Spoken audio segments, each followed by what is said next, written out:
Engineer گل اصغر خان صاحب یہ بتائیے گا کہ انتخابات کے بعد ہم دیکھتے ہیں کہ جو ایک مقامی شخص ہوتا ہے نا، تو وہ اس کا کوئی بھی مسئلہ ہو وہ اپنے مسائل کے حل کے لیے مقامی ایم پی اے کی طرف دیکھتا ہے یا ایم این اے کی طرف دیکھتا ہے.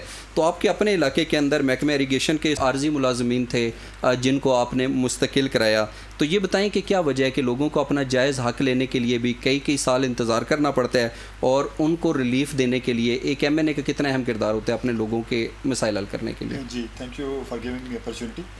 دیکھیں بالکل ایسا ہی ہے. جو M N A M P ہوتا ہے اپنے علاقے کا، وہ ایک بنیادی طور پہ سیفٹی والو ہوتا ہے. میں خود انڈسٹری میں رہا ہوں، آئل ریفائنری میں رہا ہوں، فرٹیلائزر میں رہا ہوں. اس میں ایک سیفٹی والو ہوتا تھا. اب اگر ایک آئل ریفائنری کی قیمت 50 بلین ہے تو اس میں ایک چھوٹا سا 10-20 ہزار روپے کا والو لگا ہوتا ہے. جب وہ پریشر بنتا ہے تو وہ والو اٹھ جاتا ہے. اگر وہ والو نہ ہو تو وہ پوری کی پوری انڈسٹری اٹھتی ہے. بنیادی طور پہ ہوتا یہ ہے کہ جو ملک ہے اس کے اندر ایک پریشر بلٹ اپ ہو رہا ہوتا ہے، مسائل کا پریشر ہے، ایشوز ہیں. اس کا جو سیفٹی والو ہے پبلک کا، کامن آدمی کا، وہ M N A M P ہوتا ہے. کیونکہ ایک عام آدمی کی اپروچ نہ انسپیکٹر جنرل آف پولیس تک ہے، نہ ایس ایچ او تک نہیں ہوتی ہے، آئی جی تو بڑی اوپر کی چیز ہے، آر ڈی کے چیئرمین تک ہے، نہ اس کی ایس ایچ او سن رہا ہے، نہ اس کی کوئی ڈی سی ڈی پی او سن.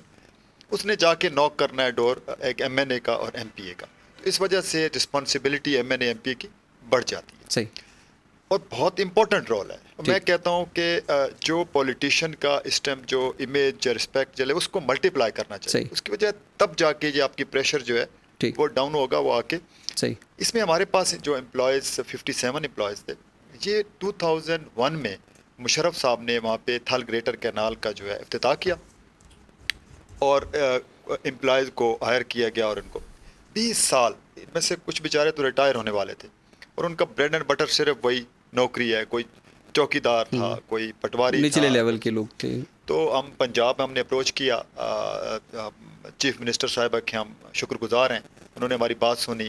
سیکٹری صاحب نے ہماری بات سنی اور اللہ کا شکر ہے کہ وہ ان کو ہم نے اب ان کے اپوائنٹمنٹ لیٹر اور کنفرم ہو گئے 57 امپلائیز.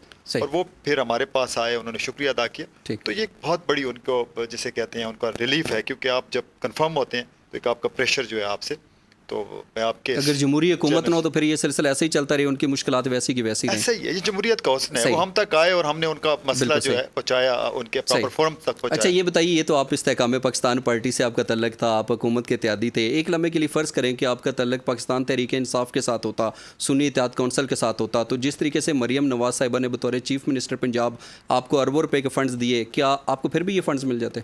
میرے خیال میں مشکل تھے ویسے فرینکلی اسپیکنگ. اس کی ریزن یہ ہے کہ یہاں پہ ہمارا جو کلچر ہے وہ گورنمنٹ سائڈ کے اوپر جو ہے وہ فنڈ دیے جاتے ہیں.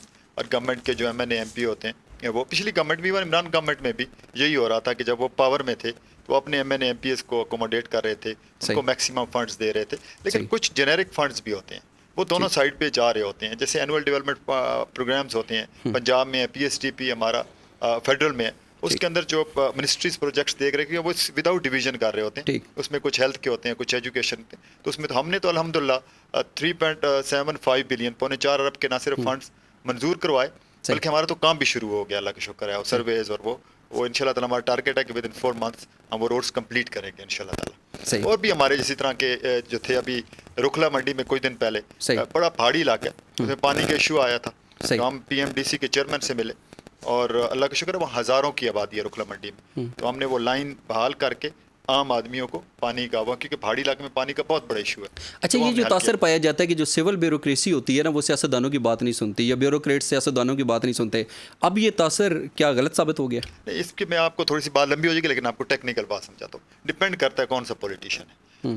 اگر پولیٹیشین نالائق بھی ہے اور اوپر سے کرپٹ بھی ہے تو اس کی تو کوئی نہیں سنے گا. اگر کوئی اپرائٹ آدمی ہے، ایجوکیٹڈ آدمی ہے، تو بیوروکریسی تو اس کے ساتھ بیٹھتی بھی ہے. اس کے آپ بھی ڈسٹرکٹ کوآرڈینیشن کمیٹی کی بات ہو رہی تھی، ہم نے بھی خوشاب میں ڈسٹرکٹ کوآرڈینیشن کمیٹی کی میٹنگ کی ہے اور بڑا ہماری پازیٹیو باڈی لینگویج ہے، پازیٹیو طریقے سے ہم ڈسٹرکٹ کو لے کے چل رہے ہیں اور بہت اچھا جا رہا ہے. بیوروکریسی سنتی ہے لیکن ڈپینڈ کرتا ہے آپ خود کرپٹ نہ ہو. ہاں خود کرپٹ. بالکل صحیح.